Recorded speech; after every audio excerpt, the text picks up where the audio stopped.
And I'd like to start by saying that our country is doing very well. Things are, as you can see, doing quite well. Please sit down. Before we begin, I just want to announce that I signed a proclamation a few moments ago honoring the 250th anniversary of Patrick Henry's famous speech to the Second Virginia Convention, in which he declared very well-known, very famous words, "Give me liberty or give me death." Has anyone heard the phrase? I think most of you have.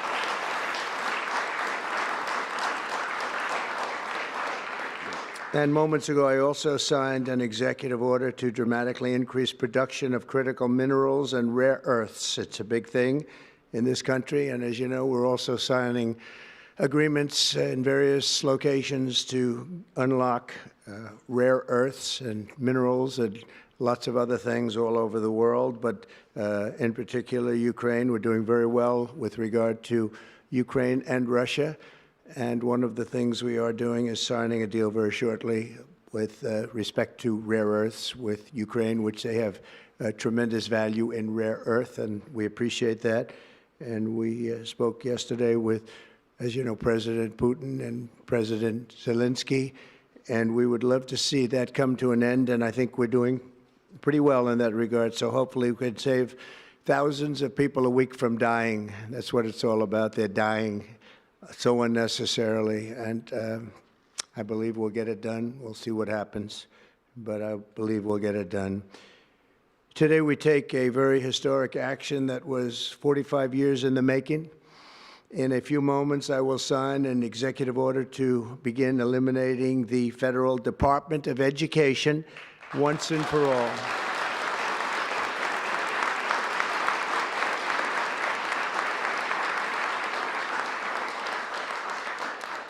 And it sounds strange, doesn't it? Department of Education, we're going to eliminate it. And everybody knows it's right. And the Democrats know it's right, and I hope they're going to be voting for it, because ultimately it may come before them. But everybody knows it's right, and we have to get our children educated. We're not doing well with the world of education in this country, and we haven't for a long time. And we're pleased to be joined today by the woman who I chose because she's an extraordinary person, and hopefully she will be our last Secretary of Education, Linda McMahon. Linda, thank you. Thank you very much. That's another interesting statement. It's an interesting opening, right? But it's true, and people, it's been amazing how popular this has been. I tell people that this is what I'm doing today, and they say, oh, it's about time. Everybody says it. Republicans and Democrats have said it. They're all saying it. Also with us are some terrific people. Governors Greg Abbott. Greg, thank you very much. Governor Ron DeSantis, thank you very much, Ron. Mike Braun, congratulations on your victory, Mike. That was a big one. Mike DeWine, thank you very much, Mike. Jeff Landry.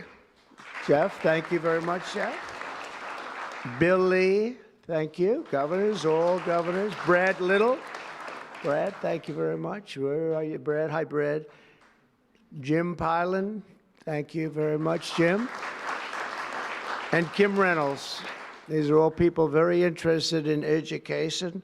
And I even see Dan Patrick over there, my friend Dan Patrick. We're joined also by Representatives Tim Walberg and Virginia Fox, Rick Allen, Michael Rulli,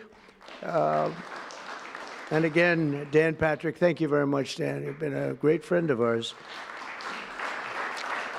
And State Attorneys General Ken Paxton. Ken, I see you there. Andrew Bailey. Andrew, what a job you've done, Andrew. You have some good cases going. You've done a great job. Thank you very much.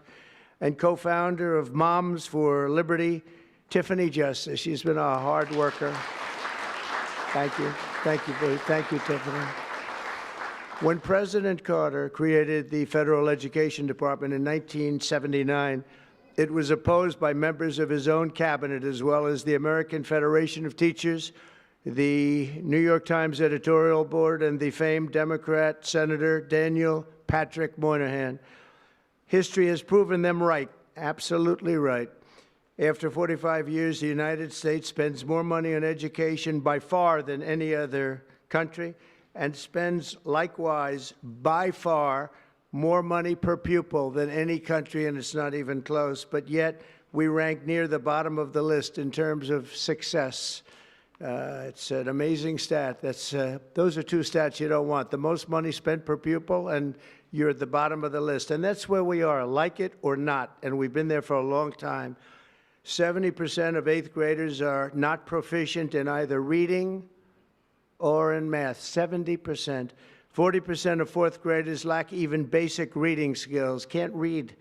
Students in our public elementary and middle schools score worse in reading today than when the department opened, by a lot.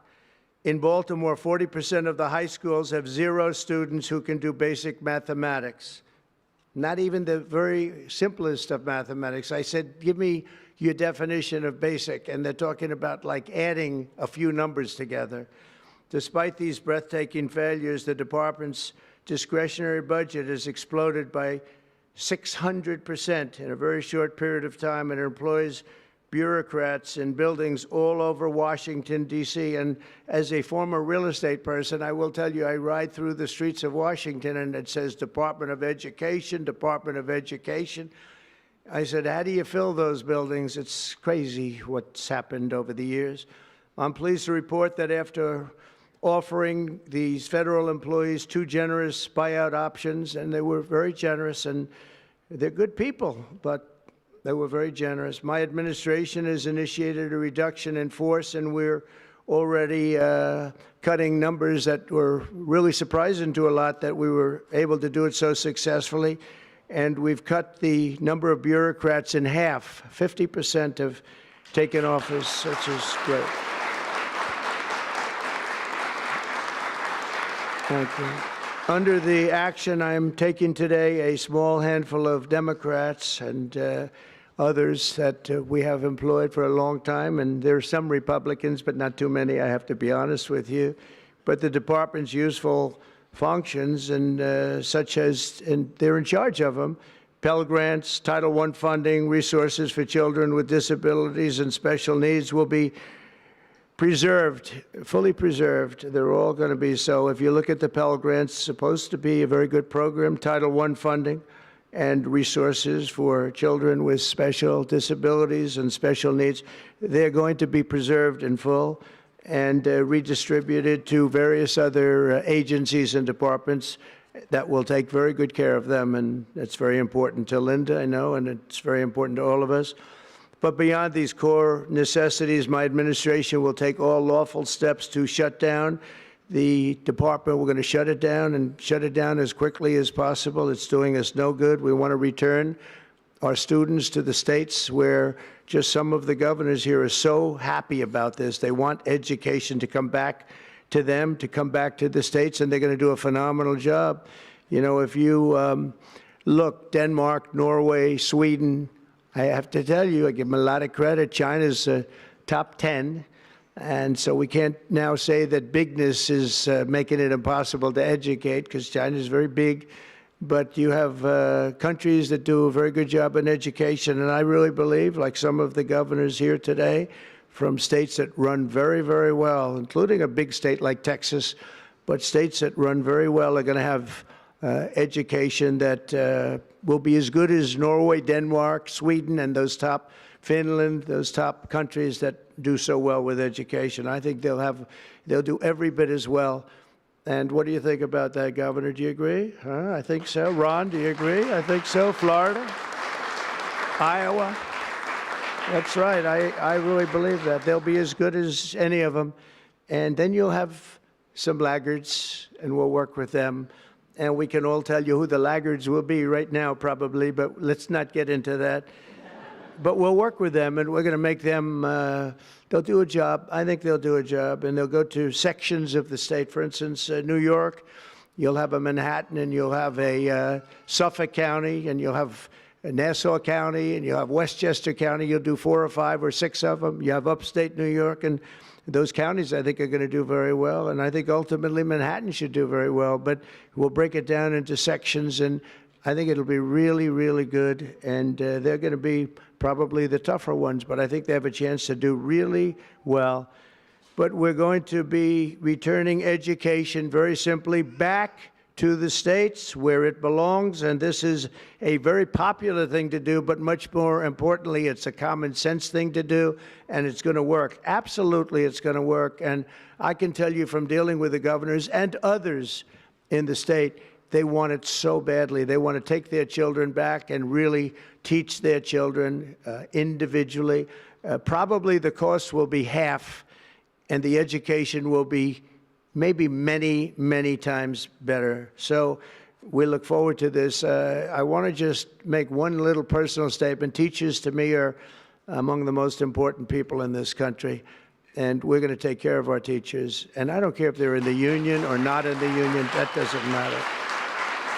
But we're going to take care of our teachers, and I believe the states will take actually better care of them than they are taken care of right now. They'll work all sorts of systems and even merit systems. Those great teachers are going to be maybe a little bit better rewarded, or maybe that's the way it should be, but the states are going to make that decision. But we're going to love and cherish our teachers along with our children, and they're going to work with the parents, and they're going to work with everybody else, and it's going to be an amazing thing to watch, and it's really going to be something special. And Linda, you're presiding over something that's so important, and you're going to do a fantastic job, just like you have your whole life. I know your whole life I've been watching you. I've been watching you for a long time. She's had nothing but success. So it's tremendous to have you, and hopefully you won't be there too long, but we're going to find something else for you, Linda, okay? So this will conclude what we are talking about with respect to our most cherished group of people, and that's our children. We want to have our children well educated. We want them to love going to school. We have examples of it. Look at those beautiful, bright-eyed faces. They are so smart. They're so smart.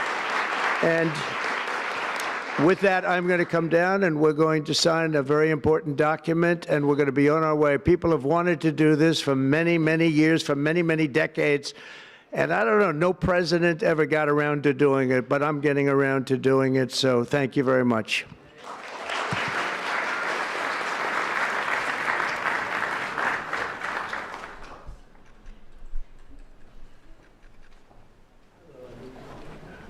Good-looking people here.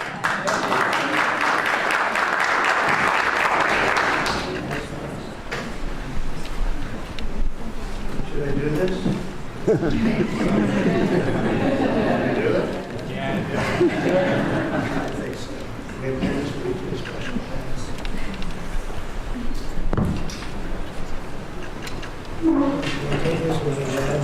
was very lucky. I signed another document that turned out to be very good for the country, and I said, let's use that same pen. I don't know, is anybody superstitious? Ron, are you superstitious? Let's use that same pen.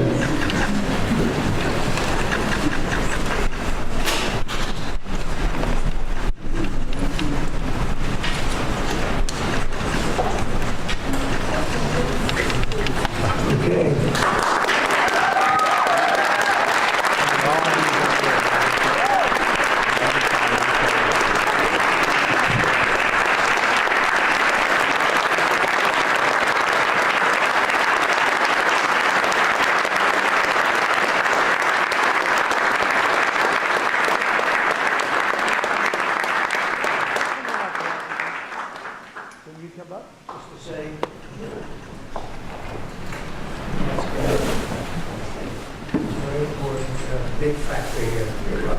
Good luck.